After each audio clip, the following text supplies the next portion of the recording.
दिल्ली में संसद के शीतकालीन सत्र की आज से शुरुआत हुई है, जो कई मुद्दों पर हंगामेदार रहने के आसार जताए जा रहे हैं। संसद के शीतकालीन सत्र का आज सोमवार को पहला दिन है। लोकसभा की कार्यवाही आज सुबह 11 बजे शुरू हुई। 5 मिनट बाद सदन को दोपहर 12 बजे तक के लिए स्थगित कर दिया गया। सत्र के पहले प्रधानमंत्री मोदी ने मीडिया से कहा कि शीतकालीन सत्र में माहौल शीत रहे, यही आशा करता हूं। दुर्भाग्य से कुछ लोगों ने अपने राजनीतिक स्वार्थ के लिए संसद को भी मिट्टी भर लोगों की हुड़दंगबाजी से नियंत्रित करने का प्रयास कर रहे हैं। शीतकालीन सत्र है और माहौल भी शीत ही रहेगा। 2024 का ये अंतिम कालखंड चल रहा है। देश पूरे उमंग और उत्साह के साथ 2025 के स्वागत की तैयारी में भी लगा हुआ है। साथियों, संसद का ये सत्र अनेक प्रकार से विशेष है और सबसे बड़ी बात है, हमारे संविधान के 75 साल की यात्रा, 75वें साल में उसका प्रवेश, ये अपने आप में लोकतंत्र के लिए एक बहुत ही उज्जवल अवसर है। और कल संविधान सदन में सब मिलकर के इस संविधान के 75वें वर्ष की उसके उत्सव की मिलकर के शुरुआत करेंगे। संविधान निर्माताओं ने संविधान निर्माण करते समय एक एक बिंदु पर बहुत विस्तार से बहस की है और तब जाकर के ऐसा उत्तम दस्तावेज हमें प्राप्त हुआ है। और उसकी एक महत्वपूर्ण इकाई है हमारी संसद। हमारे सांसद भी और हमारी संसद भी। पार्लियामेंट में स्वस्थ चर्चा हो, ज्यादा से ज्यादा लोग चर्चा में अपना योगदान दें।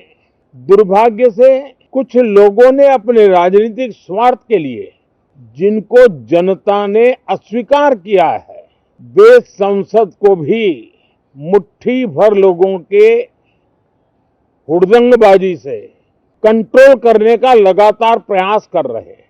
उनका अपना मकसद तो संसद की गतिविधि को रोकने से ज्यादा सफल नहीं होता है और देश की जनता उनके सारे व्यवहारों को काउंट करती है और जब समय आता है तो सजा भी देती है। लेकिन सबसे ज्यादा पीड़ा की बात यह है कि जो नए सांसद होते हैं, नए विचार, नई ऊर्जा लेकर के आते हैं और ये किसी एक दल में नहीं, सभी दल में आते हैं, उनके अधिकारों को कुछ लोग दबोच देते हैं। सदन में बोलने का उनको अवसर तक नहीं मिलता है। लोकतांत्रिक परंपरा में हर पीढ़ी का काम है आने वाली पीढ़ियों को तैयार करे, लेकिन 80-80, 90-90 बार जनता ने जिनको लगातार नकार दिया है, वे न संसद में चर्चा होने देते हैं, न लोकतंत्र की भावना का सम्मान करते हैं, न ही वह लोगों की आकांक्षाओं का कोई महत्व समझते हैं, उनका उसके प्रति कोई दायित्व है वो कोई समझ पाते हैं। और उसका परिणाम है वो जनता की उम्मीदों पर कभी भी खरे नहीं उतरते हैं और परिणाम स्वरूप जनता को बार बार उनको रिजेक्ट करना पड़ रहा है। साथियों, ये सदन लोकतंत्र की 2024 के पार्लियामेंट के चुनाव के बाद देश की जनता को अपने अपने राज्यों में कुछ स्थानों पर अपनी भावना, अपने विचार, अपनी अपेक्षाएं प्रकट करने का अवसर मिला है। उसमें भी 2024 के लोकसभा के चुनाव के नतीजों को और अधिक ताकत दी गई है राज्यों के द्वारा और अधिक बल प्रदान किया गया है और अधिक समर्थन का व्याप बढ़ा है। और लोकतंत्र की यह शर्त है कि हम जनता जनार्दन की भावनाओं का आदर करें, उनकी आशा अपेक्षाओं पर खरा उतरने के लिए दिन रात मेहनत करे। मैं बार बार खास करके विपक्ष के साथियों से आग्रह करता रहा हूं, और कुछ विपक्ष बहुत जिम्मेदारी से व्यवहार करते भी हैं।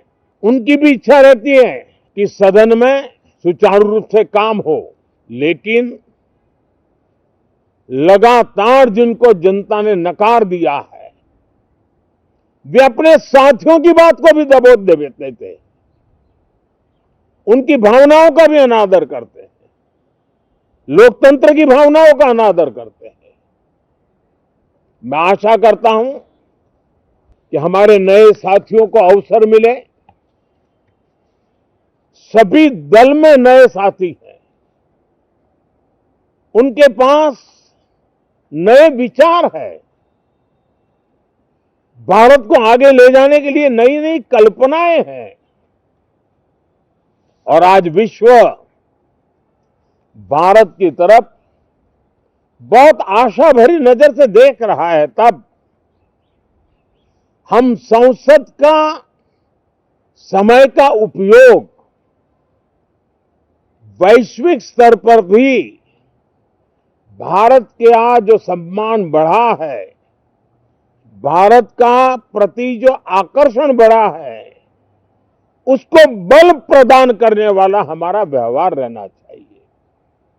विश्व के अंदर भारत को ऐसे अवसर बहुत कम मिलते हैं जो आज मिला है, और भारत की संसद से वो संदेश भी जाना चाहिए कि भारत के मतदाता, उनका लोकतंत्र के प्रति समर्पण, उनका संविधान के प्रति समर्पण, उनका संसदीय कार्य पद्धति पर विश्वास, संसद में बैठे हुए हम सबको जनता जनार्दन की इन भावनाओं पर खरा उतरना ही पड़ेगा। और समय की मांग है, हम अब तक जितना समय गंवा चुके हैं उसका थोड़ा पश्चाताप करें, और उसका परिमार्जन करने का उपाय यही है कि हम बहुत ही तंदुरुस्त तरीके से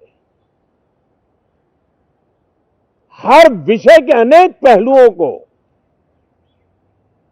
संसद भवन में हम उजागर करें। आने वाली पीढ़ियां भी पढ़ेगी उसको, उसमें से प्रेरणा लेगी। मैं आशा करता हूं कि ये सत्र बहुत ही परिणामकारी हो, संविधान के 75वें वर्ष की शान को बढ़ाने वाला हो, भारत की वैश्विक गरिमा को बल देने वाला हो, नए सांसदों को अवसर देने वाला हो, नए विचारों का स्वागत करने वाला हो। इसी भावना के साथ मैं फिर एक बार सभी माननीय सांसदों को उमंग और उत्साह के साथ इस सत्र को आगे बढ़ाने के लिए निमंत्रित करता हूं, स्वागत करता हूं। आप सब साथियों का भी बहुत बहुत धन्यवाद।